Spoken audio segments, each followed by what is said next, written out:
So ito mga kabayan, success at granted at nakasakay tayo dito sa gondola. Nandito na lang din tayo. Eh, dito na lang tayo kumain. Sama kayo kung saan tayo. Lunchtime na. Kung saan tayo kakain. Dahil ang oras ngayon ay 1:15 ng hapon. Ilalagay ko yung link ng sakay natin sa gondola sa description ng ating video. Panoorin nyo. Ganda.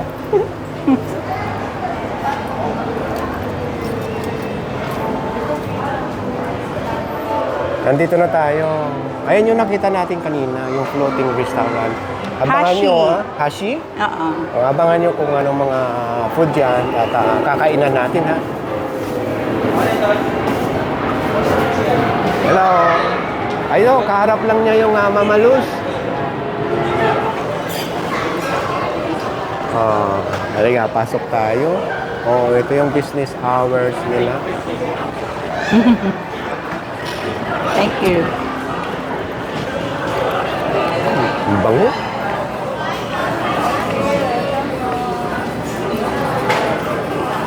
Ganda.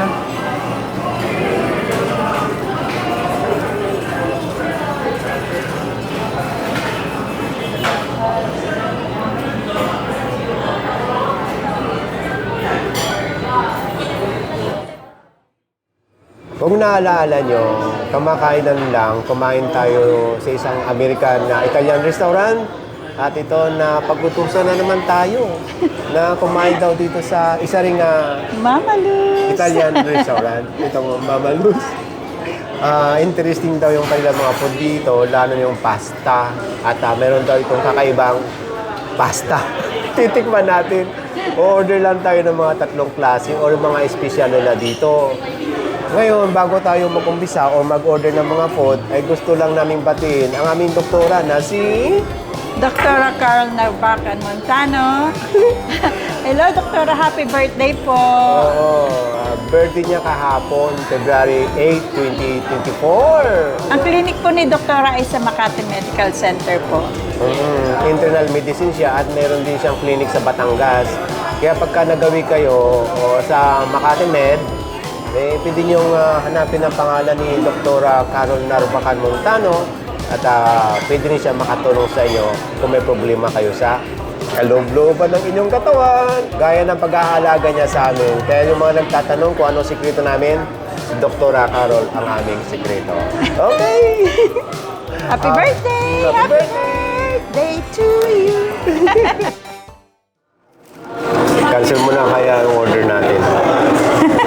Kasi meron ka na naman yan. Merong libre oh. Dito pa lang, busog na tayo. Tapos sabay uwi na. Tignan natin. Ito yung kanilang pinaka-deep. Di ba sa ibang restaurant, tawag yung balsamic vinegar. Na may olive oil. Olive oil. So, siya iba. Parang fresh tomato lang naman. Walang lasa.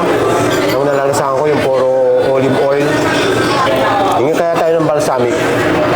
Ng maiba. No? Ang dami niyang oil, oh. Ayan. Balsamic. Thank you. O ito, ilalagay natin ngayon dito yung balsamic.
Meron siyang patungan ito.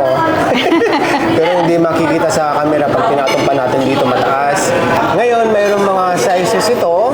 Mayroong 395, 595, 695. Ngayon ang kinuha natin, ito lang pinakamaliit. Itong 395. 10 inches po. Oh, Ang 10 laki. inches siya. Circular. Oh, ano nga ba ang mga ingredients nito, sweetie? Tomato sauce, mozzarella, risotto and dried mangoes. Meron din siya. Tsaka ragula, tsaka balsamic sauce. Yan, yung mga ano na yan. Ngayon, tikman natin habang mainit-init pa. Oh, kamayin na natin, sweetie. Ayan, Oh. sige. Ayun ang mango. Nakita ko na. Ah, Ayun ang mango. alin? Yun. Ay, ito. Sige, papakita ko sa kanila. Ayan. Ayan ang mango. Oh. Ngayon, meron siyang basil yata ito, no? Saan? Ayan, yung dahon-dahon na yan. Ragula yan. Aragula, yan ba yun? Masarap nga siya kung may mango, ano? Dumating na yung ating soup. Overloaded. Ayan. Thank you, Kuya. Ito yung soup natin, no? Loko yung mangga. Kaya nga, parang nag-blend talaga dun sa ano niya, no? Sa balsamic vinegar ng kombinasyon. Saka yung mga laman. Try niyo po to. Masarap. Recommend ko po. Sa totoo lang mga kabayan, ngayon lang ako nasarapan sa pizza. Ito. Pangalawa niya na yan. No, kompleto eh.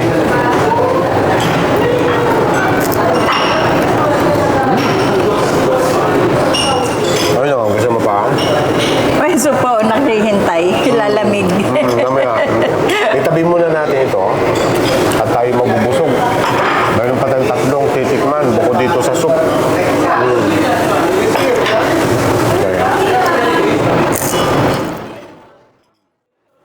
Ito naman yung kanilang signature soup o nirecommend nila. Golden caramelized onion soup. Ano ang mga ingredients dito, sweetie? Rich beef soup. May infused with caramelized onion. Baked with generous mozzarella cheese. So ito yung pinaka-mozzarella niya. Wow, grabe. Ang ganda nito. Ayan, oh. Never ending Oh, hindi na. maputol, oh. Ayan na, oh. Oh, sarap, oh. Ngayon, ano yung pinakalaman niya sa loob? Beef soup. Infused with caramelized onion bake. Yan. Onion bake ito? Onion. Yan. Yung pinakasabaw niya is yung beef soup. Beef soup itong kanyang pinakasabaw niya. Oo. Ang init. May nakikita akong parang bread. Ayan, oh. Baka may bread nga siya. Oh, ito ba yung caramelized onion? Ito. Ito, yan, yung mga onion. Yan. Try mo itong mozzarella. Yan.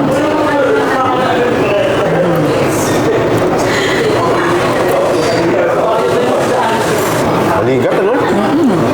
Sarap. Parang bubble gum. Try mo yung soup. Beef soup daw yan. Ayan. Ay, thank you, Kuya. Para sharing. Ang init, oh. Umuusok, oh. Oh, masarap siya. Lasa nga siyang beef na para siyang manamis-namis. Gawa ng onion. Oo. Nag-infuse sila ng onion. Para malasahan mo ng gusto. Tingnan niyo yung mozzarella sa paligid ng cup, oh. Nag-overflow talaga siya, no? Tinotorch pa ba ito? Malamang, ano? Bake yan. Binake, pinasok sa oven. Ito, dumating na yung ating pork chop. So, ito yung pork chop. Oh, grabe. Ang laki, oh. Grilled pork chop. Oh, ano ba nakalagay dyan sa ingredients niya? Flavorful and juicy pork chop. Grilled to perfection. Yan. Oh. Naku, ito na dumating yung pinaka-espesyal. Dumating na yung ating pork chop Saka yung isa pa, meron pa dumating eh. Ngayon, dumating na itong kanilang pinaka-signature na pasta. At uunahin na natin baka daw matumba o sumabog. Alam niyo kung bakit? O ayan o, para siyang volcano. At dahan-dahan nating ibababa dahil baka tumumba. Ayan siya. Ito yung pinaka-dinadayo dito. Ito yung tinatawag na Vesuvio, a mountain of rigatoni served with trinity of pesto, alfredo, and pomodoro sauces. Ayan! Ngayon, nasabi na namin yung mga ingredients. Ito siya. O, paano ba ito natin pasabugin? Hap. Yan. Oh. Ang init. Ayan, na sumabog na da. Yan. Pakita natin na kung paano sumasabog. So, ayan ang pinakaloob niya. Yan. Wow, grabe. So, ayan. Yan. Sumabog na. Hindi lang sumabog, tumumba pa. May laman siya sa loob. Yun. Natusok ko lang ng tinidor eh, kaya pumasok sa loob. Ipapakita ko na sa inyo ha, kung anong laman sa loob. Ay, may sauce na. Oh, Mozzarella cheese. ang laman sa loob? Oo. May mozzarella cheese. Mozzarella Ayan. cheese. Ayun natin. May mozzarella cheese yung loob. Ngayon, ito malamang mozzarella cheese din. Oh. Eh, mayaman pala itong mamalo sa mozzarella. Halos karamihan mozzarella. Ang ganda talaga ng pasta pag al dente. Dahil maligat, ano? Creamy siya, oh. Mayroon pa siyang ibang laman. Anong tawag dito? Giniling. Oh, may giniling siya. Ayan. Oh. Meron nga. Ayan. Ayan na yun, oh. Ayan.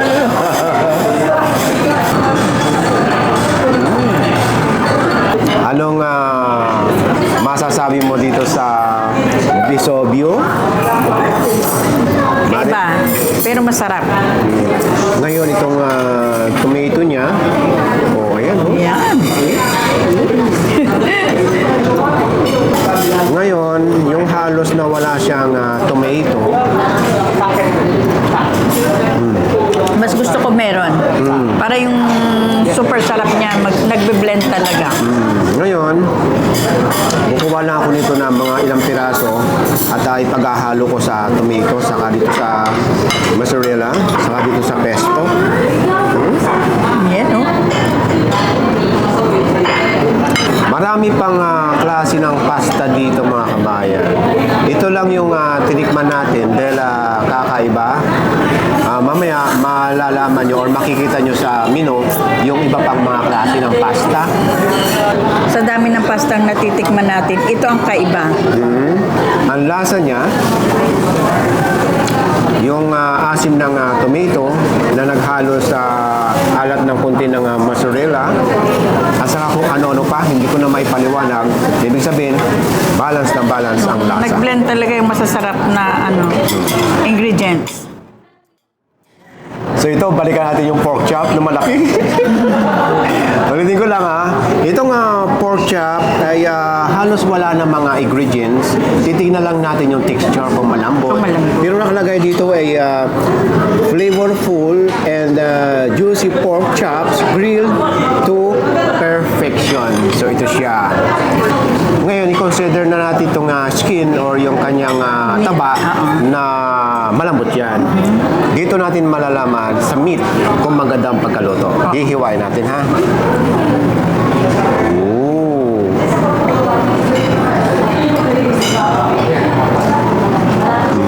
Ito dito sa Yan. Oh, ayan siya. Ayan ang kapal niya. Ngayon, ikaw ang unang humusga. Yung texture texture ng meat at ng lasa.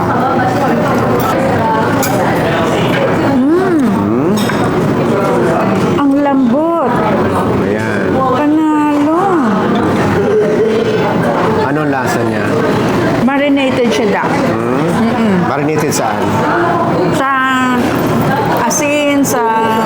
Basta yung pagkaka-barbecue niya, at saka yung ang texture niya talagang napakalambot. Magkahalong meat sa yung kanyang fat. Yan ang masarap sa barbecue. Tignan natin itong meat.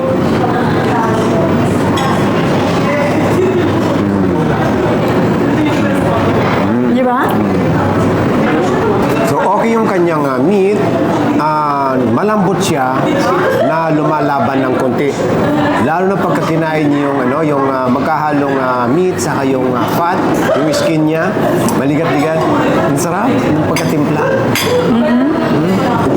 Simple lang pero malasa. No? Malasa na siya nang hindi pa natin sinasawsaw dito. Kaya nga. Tingnan muna natin kung ano ito. Kung ano yan? Suka. Toyo na may konting olive oil, onion, garlic, sili. Ganun. Sibuyas. Talagang sausawan ng pork chop na medyo pina-plus ng konti o pinasosi ng konti. Masarap. Masarap siya. Yung lasa niya, medyo maasim-asim, maalat-alat, na hindi naman kaasiman. Isasawsaw natin dito sa kanyang sausawan, siyempre. Yeah. Malaki ang pagkakaiba sa typical na sausawan talaga ng pork chop na ginagawa natin sa bahay. Nakikita nun yun mga pinasosyal. Daming halo. Tigman naman natin kailang fried rice. Kakaiba. Tikman mo na? Ito siya. Oh. Malalaki yung kanyang butil or grain.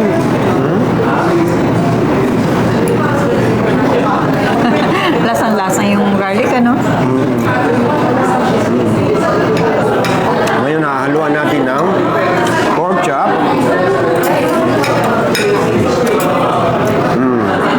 Sabay sabaw nito. Grabe na ito. Sinabaw.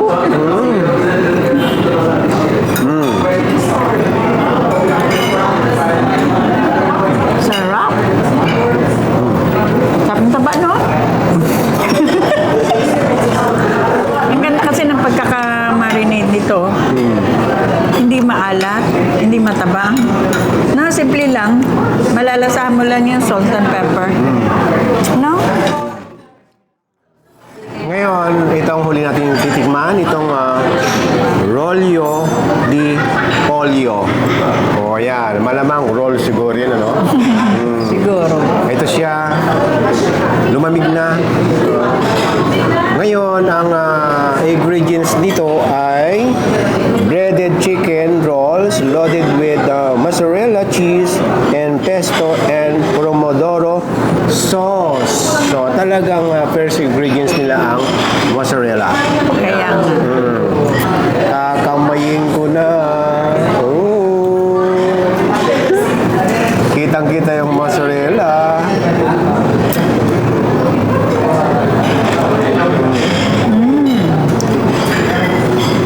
So, ang lasa niya talagang natural na chicken. Pero wala siyang timpla. Breaded chicken. Ngayon, ang nagpahalo ng lasa sa kanya, yung mozzarella, tapos kung halimbawa isasawsaw nyo rito sa tomato, saka sa pesto, halo-halo na, dyan magkakatalo ang lasa.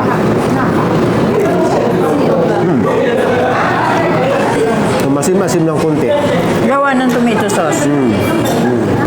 So, itong rollo di pollo, kung itong una yung nakain, busog agad. Mabigat sa tiyan to.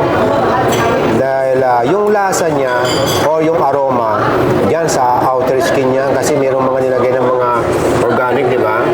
At Breaded. breaded siya. Ngayon yung chicken niya, breast chicken, at wala siyang timpla.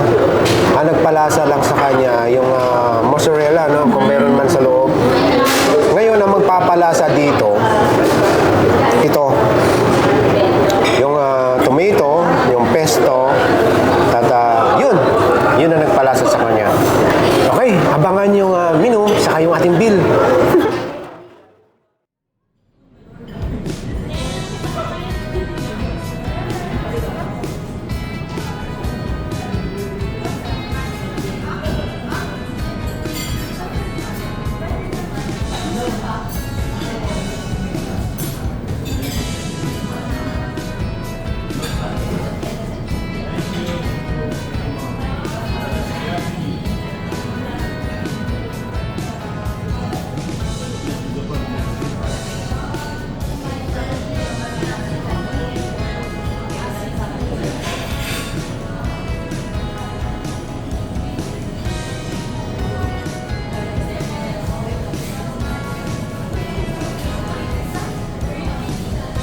ito na yung ating kinain at babayaran.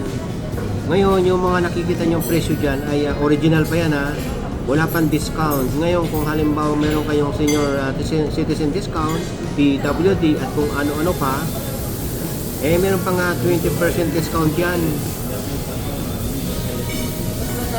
Karamihan, nakikita natin dito sa service charge sa kumpanya na pupunta itong service charge. Pero dito sa Mamalos, sa crew na pupunta itong service charge. Okay, yung shoutout portion natin sa kutsina. Tara! Okay, shoutout portion tayo. Shoutout sa UCC company ng Jubail, Saudi Arabia. Shoutout po! Shoutout sa Herrera family, lalo na kaya Aldwin ng Binyan, Laguna. Shoutout po! Shoutout sa Salgado family, Sarmiento family, Cayetano family, at Encierto family. Shoutout po sa inyong lahat! Shoutout kay Nick Maytim ng Tagaytay City at sa De Vera family ng Dasmariñas, Cavite. Shoutout po sa inyong lahat! Shoutout kay Jess David. Shoutout po! Shoutout kay Lynn Parungaw ng San Jose del Monte, Bulacan. Shoutout po! Shoutout kay Velma ng Salt Lake City, Utah. Shoutout po! Shoutout sa Montalbo family ng Ibaan, Batangas. Shoutout po!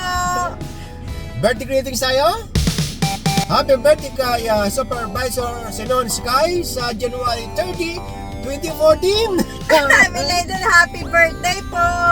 Huli man at magaling. Masya-shoutout ka pa rin! Happy 13th birthday kay Andrea Nicole Domingo sa February 4. Belated happy birthday! Happy 77th birthday kay Tata Jeremiah C. Batan ng Binangonan, Rizal. Happy birthday po! Okay, shoutout sa inyong lahat at happy Oops, sandali lang! Hello, Ate Bebot! Ay, Paul! Kumusta kayong lahat dyan? Ayun. Shoutout sa inyong lahat! At happy birthday sa lahat ng mga celebrant ngayong month of February 2024. Tara na! Bye! God bless po sa ating lahat.